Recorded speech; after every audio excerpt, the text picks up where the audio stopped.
Jesus. Okay, so we have a very special guest speaker. I met Melissa. We're in the same academy together, and we met. Well, I can't even remember when, but I knew when I met her. We know each other by the Spirit. Yes. And we were talking about that. No man after the flesh. We know each other by the Spirit. It's almost like looking in the mirror with her. I'm like, I found my twinsy.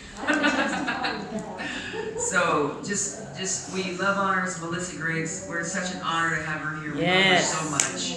All right, come on up here.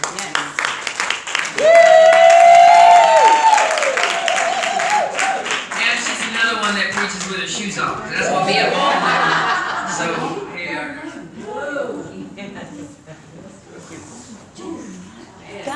It's thick in here.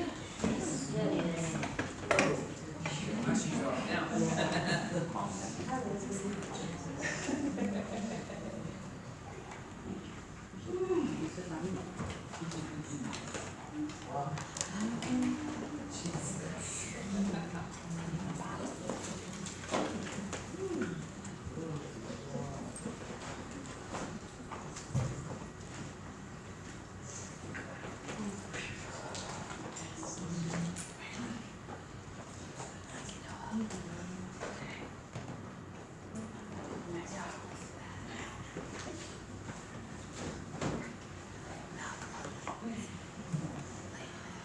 Jesus, you have been invited.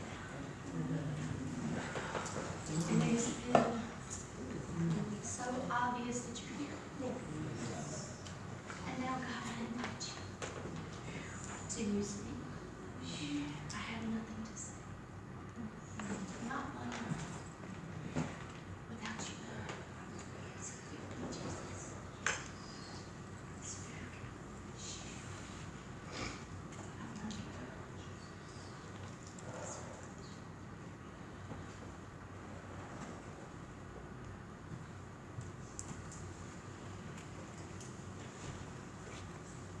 None of you really know me that great.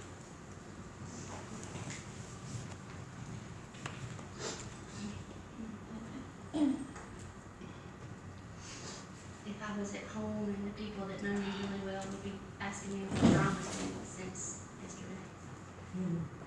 Because the Lord has had me quiet. And not anything but.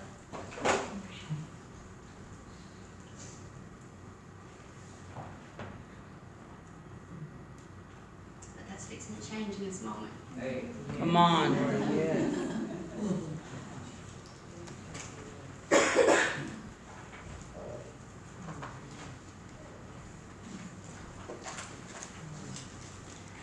In January, my call shifted.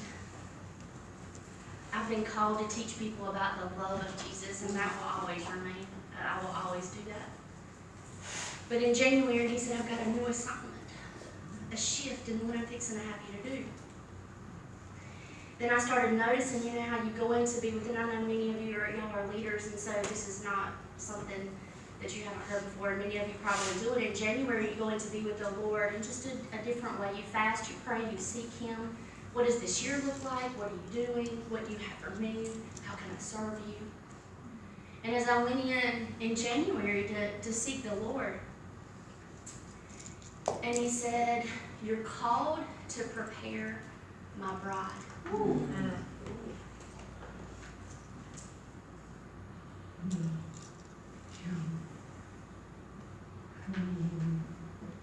Come on. Number one, what an honor. Right? Yes. And I don't take that lightly. I don't take this lightly.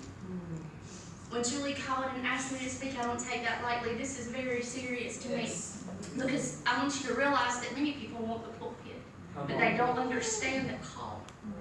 Come on. Because this is a very serious position that if you step into it unprepared and you stand before Him, you are responsible for every single word that goes forth from your mouth. And if it falls on a heart and it causes them to sin, that is not their sin to answer for, that is yours. Come on now. That's right.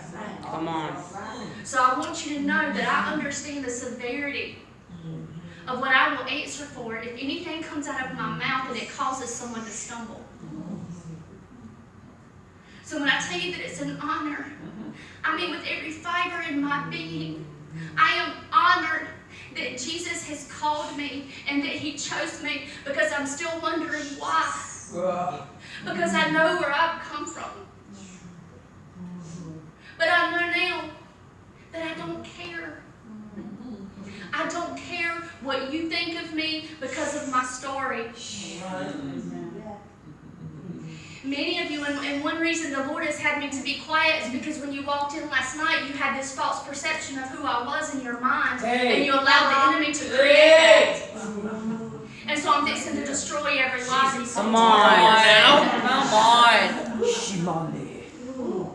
Because I hear it all the time. I know that people say this, you're like, yeah, really, people can't really hear thoughts. Just prophetic people can hear Yes, thoughts. they can. Come on. And I've heard them. Come on. Come on, Dad. Because a lot of times people look at me and they think, what does she know about something hard? Come What does on. she know about my story?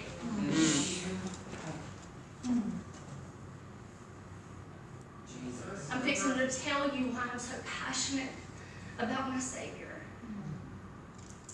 I was born into a picture-perfect family. My father was a Baptist minister. I grew up in church.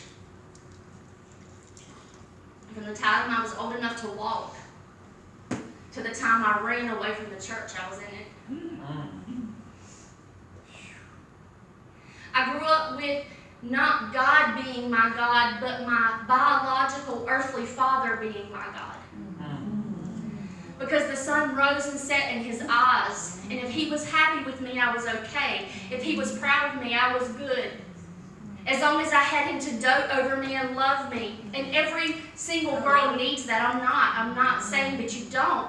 I am so thankful that I had a father that showed me how to be loved and told me that I was pretty and told me that I was important. But He also filled me full of these religious, legal lies that were rooted on the inside of me because He didn't know any better. I don't blame Him.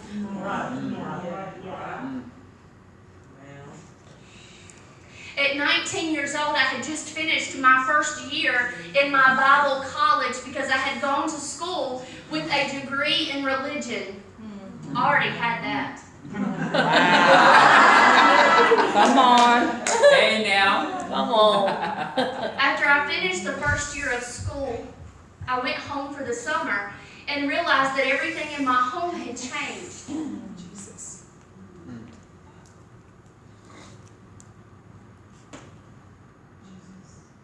My daddy, who was very broken, was now living broken. Because see, you understand that when you live this false lie, you can only stand up to it for so long before you break. Come on now. Jesus. Amen. My mama told me, she said, your dad's having an affair on me. And I told her that she was a liar. And I got very angry at her.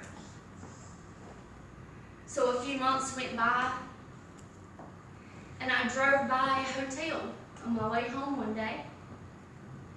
And I'm only sharing this very detailed part of my testimony because we aren't live, so I appreciate that because I'm able to share things because I would never dishonor my father or hurt him in any way. But I glanced over and I happened to recognize a vehicle that was sitting in the parking lot of that hotel. And I said, no, can't be. But then I remembered what my mama had spoke to me. So I pulled into the parking lot and I got out of my car and I walked to the front of that truck and I saw the license plate that had the name of our church on it. So I knew that it belonged to my father.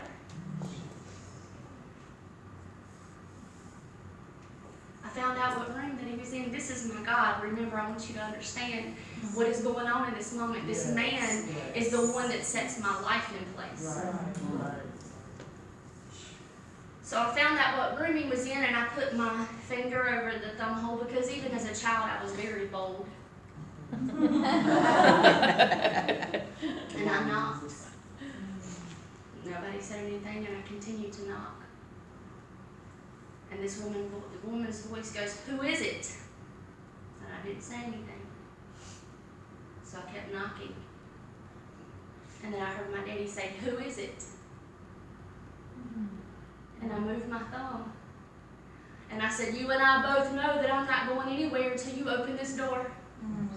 Whether it's in 5 minutes or it's 24 hours, I will be sitting right here." And I would have not have moved for a moment, and he knew that. And in that moment that happened, my entire world crumbled. It was already only built by lies. But in that moment, everything that I knew to be true in my life was now crumbling down around me. And all of these people that had been surrounding us, because we were the pastor's family, were now talking about us. No one came to help us. They wanted to talk about us. And so I ran from the God that nobody would ever want anyway. That's true. Wow. Because in my mind, God was the one that was just waiting on you to sin so he could chastise you and tell you how horrible you were and push you to the side because you already knew you were a failure. So when people would come and say, "Sweetheart, you're still welcome at church." So I told them what they could do with their church. In a very bold way.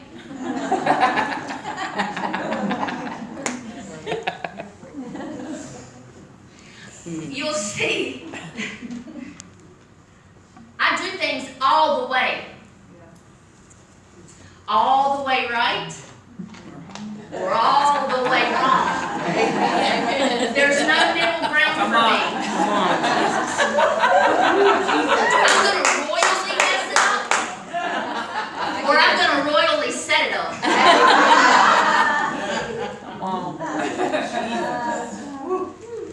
So for 11 years, I ran straight into the arms of the world. My daddy, who I had found in that hotel room, had a cooler of beer sitting on the counter, and he offered me one. Because I needed to calm down. So I took the unopened beer and I threw it at the woman's head. I missed.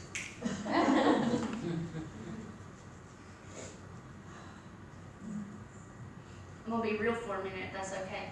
Come on. Go for it. Yes. So along comes this man that's 11 years older than me, and he sees every daddy wound that I've got, every vulnerable place. And as many of you have said, he was tall, good looking, had money. He also had a wife and a child. I didn't care. I never set out to intentionally hurt anyone, but if you got hurt when you were in my way, that was your fault, not mine. Wow. Jesus.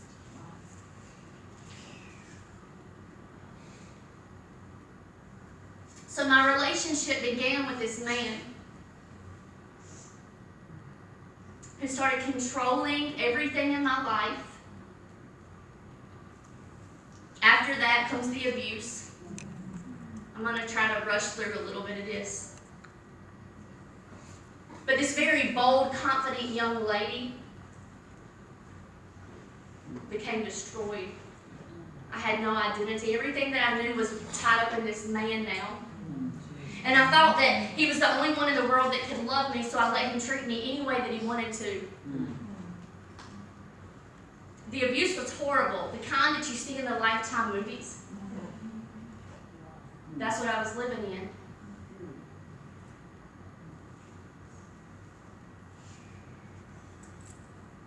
But he told me how pretty I was.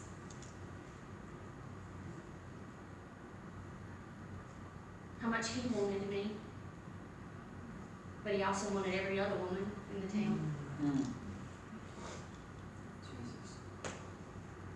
So at 21 years old, I found myself pregnant.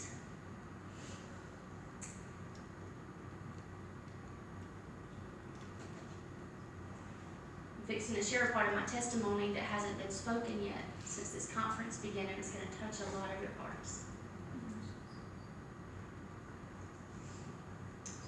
And I had the most beautiful baby boy that I had ever seen in my entire life.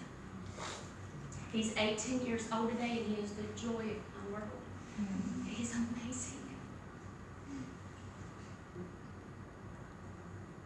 But 9 months after he was born, what I wasn't expecting and what I wasn't prepared for was that I found myself pregnant again. This man that I was in a relationship with and that very shortly after that got married to told me, you can't raise one child on your own. How are you going to raise two?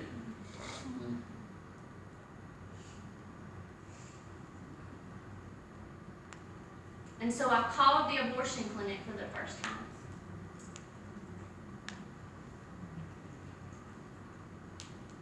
Now, I didn't have God in my heart, but I had been raised and I knew that what I was doing was against the law of God. I knew that it was wrong and I knew that it was murder. But I went to that abortion clinic. And I had my first abortion. And when I walked out of that abortion clinic that day, everything changed. Because the darkness that was consuming my world was even darker. I was dying on the inside. I know what you mean. I was literally dying on the inside. And every emotion or any feeling that I had about what I had done, I had to start pushing it deep, deep, deep down. Hey. I couldn't allow myself to feel anything. Because then I would have to face the reality of the horrible sinner that I was, the murderer that I had become.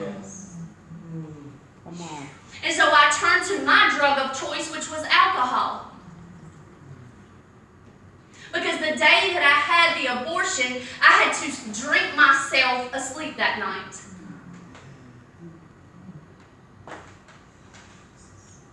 And then I'm faced with that beautiful little boy looking at me and calling me mommy. How in the world did I deserve that?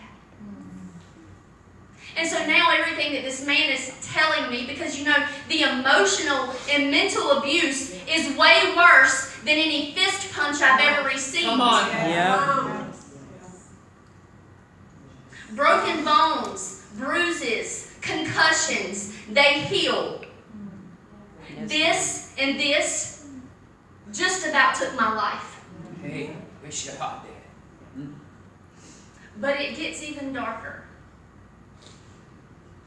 Because 4 months after I had that abortion, guess what? I got pregnant again. This time it was easier. I was dying. I was cold. I was bitter.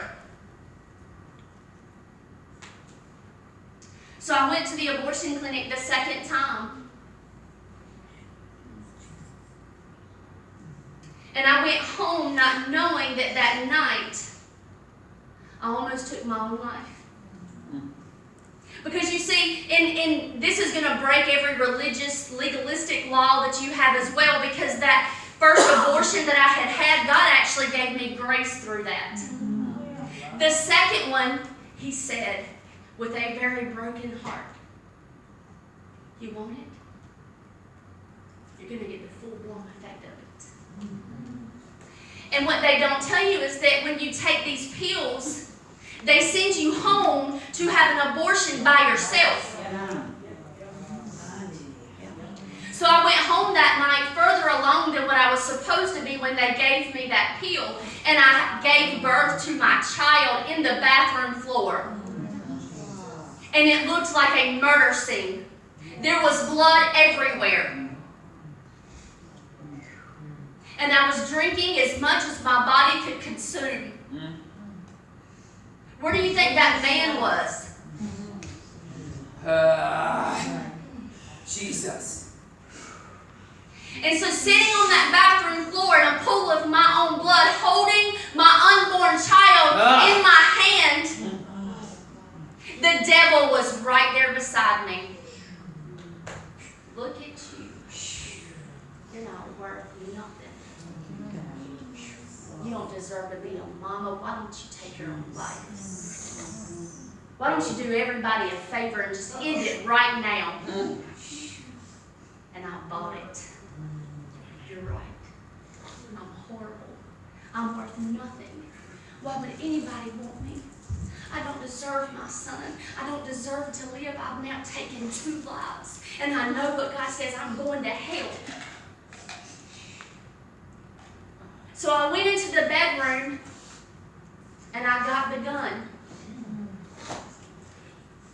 But I even had this, I'm not going to do it here. I'm going to go back in that bathroom. I'm going to sit in my own blood and I'm going to do it. So I went back into that bathroom. I told you I was about to get real. Y'all want to know why I'm passionate? It's going to get good, but you got to hear this first. Because remember, I'm the girl that don't know nothing, right? So I took the gun and I pulled the safety off of it and I put it to my head. And then all of a sudden, my almost year-old baby starts screaming from the nursery. I mean, this scream that I haven't heard before, he was screaming. And so I put the gun down and I ran in like any mother would and I checked on my child and he was screaming and I picked him up. And the moment that I picked him up, I knew that I had to live for him. I knew that I couldn't die.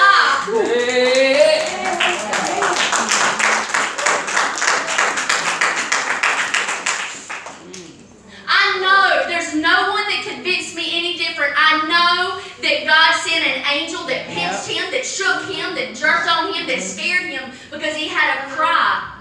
It wasn't a, I'm hungry or I need to be changed. He was screaming. And he saved my life that night. Yes. Jesus. Thank you. Because I didn't take my life that night. But I thought about it many, many times after that.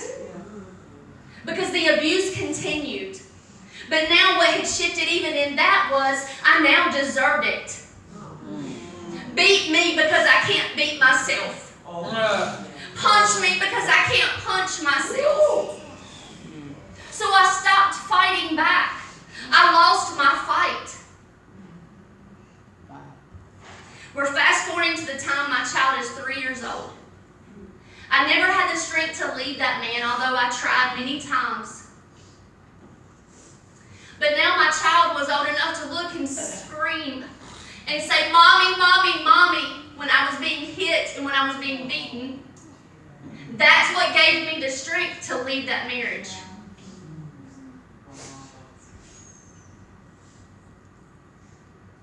And I thought, because you know the enemy's there, he's like, "Oh, your problems have ended now." He had a whole other slew waiting on me. Because now I was alone, unloved, unwanted, a murderer. My daddy had walked away from me.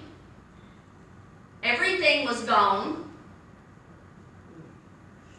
So I did what I knew to do. I drank. And you all know whatever drug you choose, the longer you do it and the more you do, the more you have to do to get your fix. That's right. And so I drank, and I drank, and I drank, and I drank. Oh, but let me tell you, I thought maybe I could get fixed in the church. So I went back to church. They only made me drink more. Because I was rejected, because I was the single woman. Come on now. Come on. Jesus. There were rumors around me about town that were true. But I should have been able to go to the hospital for the broken and get help, right?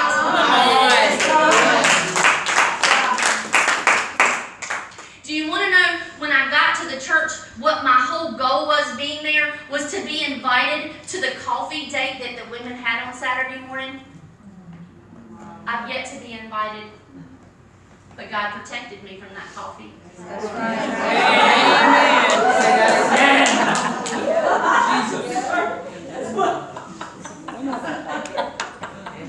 I have a very sarcastic personality. Love it. You picked up But that whole time I was in church, I know that when I went to church on Sunday morning that I reeked of alcohol from Saturday night. I know that I did. I reeked of alcohol and cigarettes for years. I was dying. Alcohol, and I know any drug, is a slow suicide. You don't commit suicide, but you're slowly killing yourself. Yeah. So I had lost my job. I couldn't keep a job. I was sick all the time. I couldn't eat. I couldn't function. I was hungover 24/7. I was dehydrated 24/7. The only thing that I could do to feel better is drink more. And so I did. So I drank to a point that I would wake up in the mornings on the front lawn, in the bathroom in my own puke, at someone else's house, dating whatever man would take me, giving the only thing that I thought that I had to give, because what else would I have to give him? And so I let all of these men use me. I was dating this one guy, and of course he was dating someone else. And so I left my house, or so I have been told, one night to go find him. The next day, I walk out of my house to go get something to eat to try to help me sober up, and I look at the back of my car, and it's all smashed in. I was like, that's weird. You're fixing to laugh again.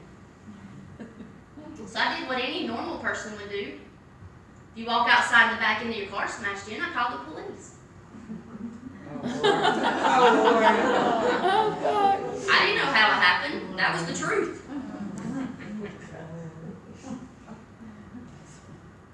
So this deputy gets to my house and he's looking at my car and he's looking at me. He said, "Who else lives with you?" "My 5-year-old child." "Nobody else has keys to your car?" I'm like, uh-oh, what's he asking me these questions for? He said, "Where were you at last night?" So I came up with the first lie that I could think of, because now I'm realizing my heart's starting to pound. He says, "I know exactly what happened to your car." He said, "A little after 3 o'clock this morning, the couple that lives at the very end of your road called 911 because someone had ran into their yard and into their fence, and it matches the back of your car. They knew it was a drunk driver."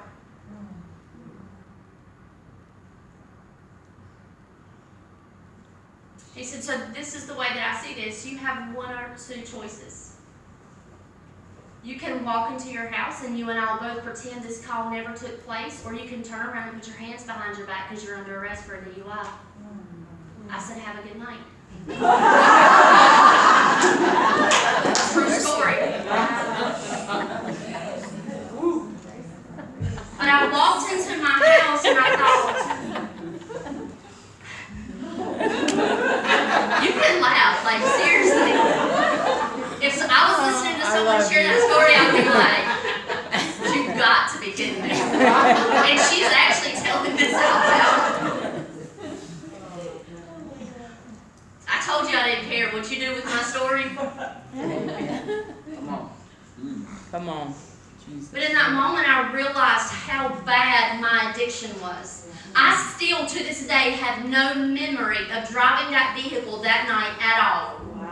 I did when I got into my vehicle the next day. I found a receipt where I had stopped and bought cigarettes. But I have no memory of driving that car. So when I walked back into my apartment, this is all I did. It wasn't a God moment. It wasn't like I had this huge epiphany of what I should do. I said, "God, I need help." And that was it. I went about my business. I didn't think that God would. Why would God listen to me? I'm telling you anything that I had to say.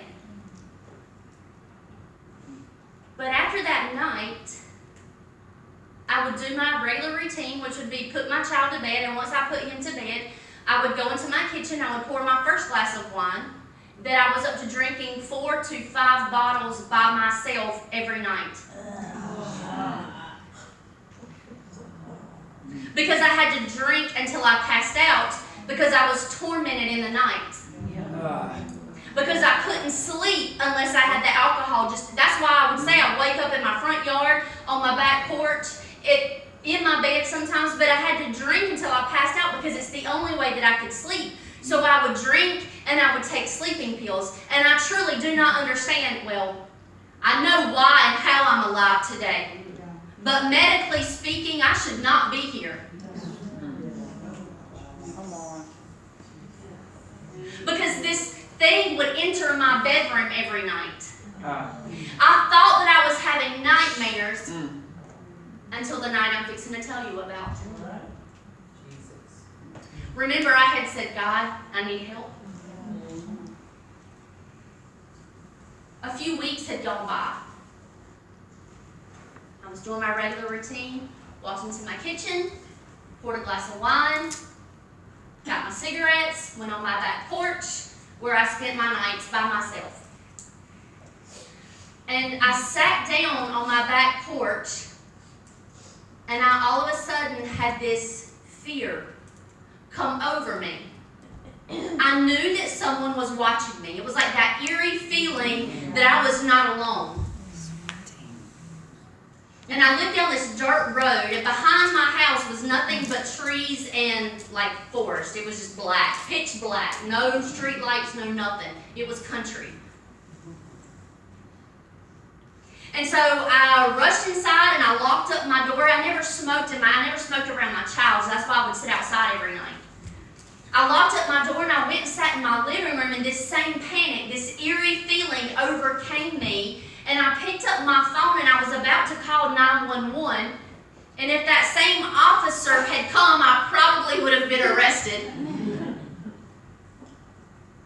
But I went, I'm like, there's nobody in here. I've been at home all day. I went and looked under the bed. I opened the closet doors. My child was in his room asleep. And then I walked into my kitchen, and there it stood, looking me eye to eye. That same thing that had come into my bedroom every night was standing there just like you were sitting there. I walked into my kitchen, and it was standing there, and it was looking at me, and it's solid black with these piercing, evil, yellow eyes with these fangs. And it had this hat on it. I always wore a hat. And what scared me the most was that I knew him. I knew it. So I fell to my knees and I said, God, don't let him take me. Please, God, it's going to take me to hell, Lord. Please don't let it take me, God. I'll do anything, Jesus. I'll do anything if you'll just come save my life. God, please save my life. Because I knew hell was real. And I knew that I was on my way there. Jesus. And in that moment, from behind me, because I wouldn't lift my head, because I was on my knees and I had my face down on the floor, because I was terrified, because I knew that that thing was coming to take me that night. And I knew that I was dying. And then this rush from behind me came flying in. My hair literally moved. This rush came in and Calvary had showed up for my life. And Jesus was there.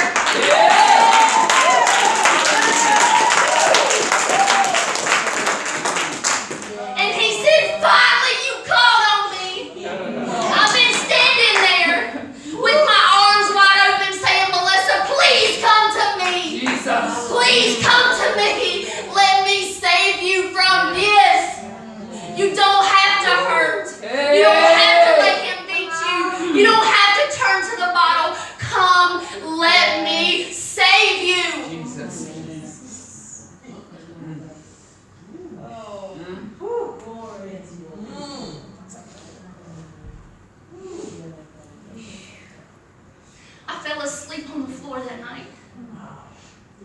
slept on my kitchen floor. And I woke up that next morning. And it was like the woman with the alabaster jar of perfume. I had gone before his feet. And I had cleaned them with the most valuable thing that I had. I had given him my life. And then I cleaned him with my hair, and I washed his feet with my hair, and I stood up and I smelled like Jesus.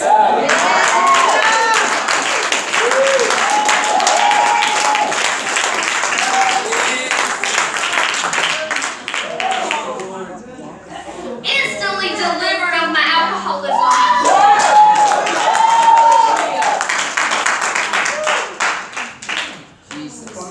No side effect. No withdrawals. No headache.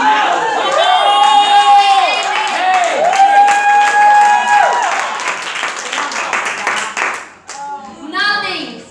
Come on. Nothing. Jesus. And if that was enough, I haven't smoked a cigarette since that night either. No taste for it. I tried the cigarette. I didn't try the alcohol. I lit a cigarette one day after that, and it was the nastiest thing I'd ever put in my mouth. I was like, Jesus, thank you, Lord. but here's what I want you to hear. See, now you know how you're like, she's been quiet. Now you know it's been a very huge task for me to be obedient and keep my mouth shut. I want to tell you that I got up and the sun was shining and the birds were singing and the flowers were blooming, and I just marched along the path called life with no problems.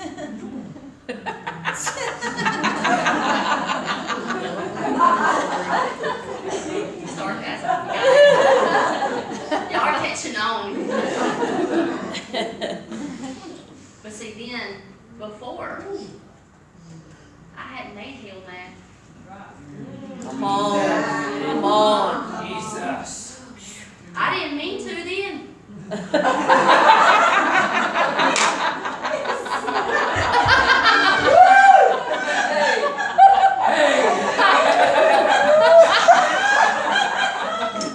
But now, every day I get up is my life's goal. Come on.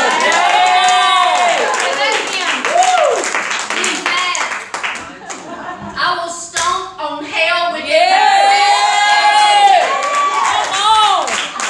he is a liar. And he has people deceived. And you think that because you're sitting in church you're okay, and he's a liar.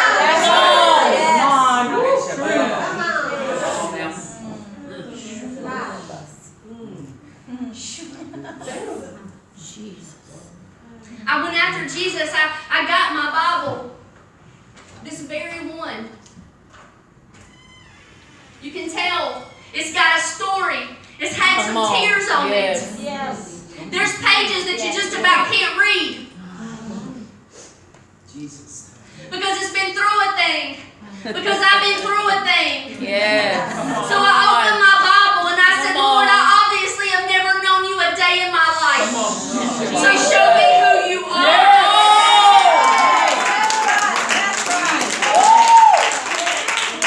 The one that just came and rescued me, I've not met him before. I want to know you.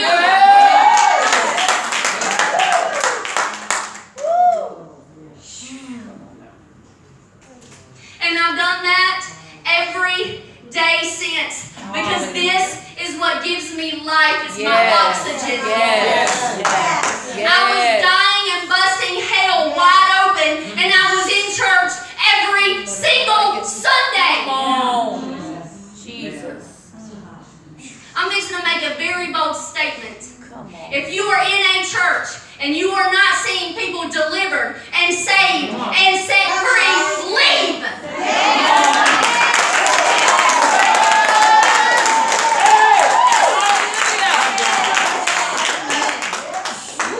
Because if you aren't, it's a social club. It's not a church. Say that. And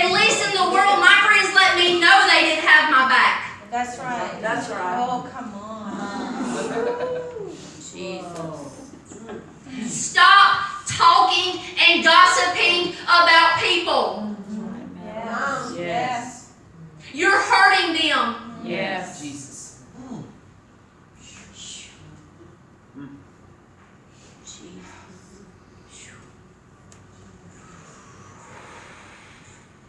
And even worse, you're hurting him. You were hurting him when you walked through that door and you accepted that lie that the enemy put in your head about me. Because I'm his. Amen. I'm marked by him. Yep. Yes. And you can be too if you choose to. I'm no different than you. I don't speak in front of the public either. Because if you ever hear me talk, you need to leave. If he's not speaking from me, you need to run from him. I showed you what I choose to do with my life. That's what Melissa does with my life. The moment that I handed it to God, Come on. Yes, Lord. Thank you, Lord. and then one night, I got invited to a Bible study.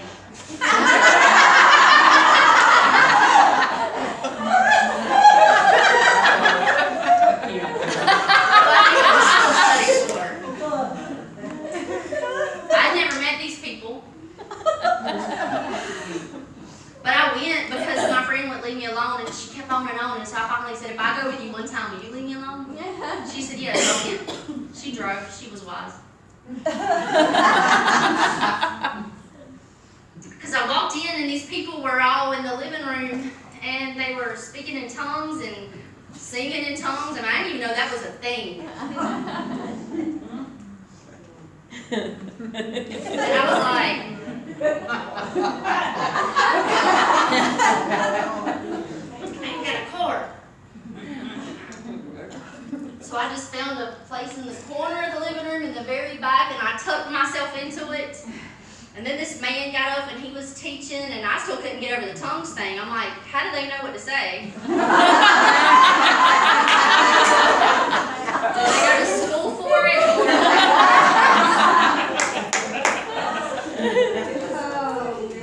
And then this man started preaching, and that was all good, whatever. And then at the end, he started calling people up and praying over them. I'm like, no, in church, you go to the altar if you want to.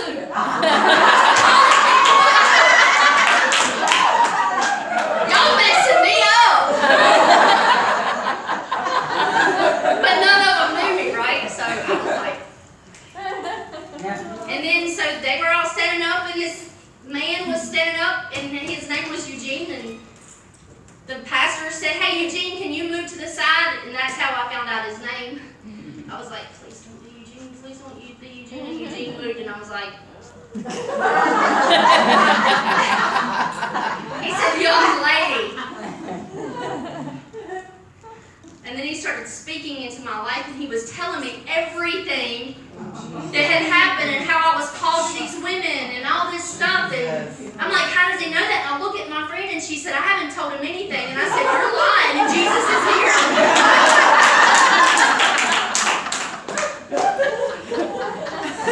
And it scared me, it freaked me out, but I felt Jesus, and I knew that he was there. So I went back home, and I said, okay, God, I want to know you, and I want every part of you, and I don't want to miss anything, Jesus.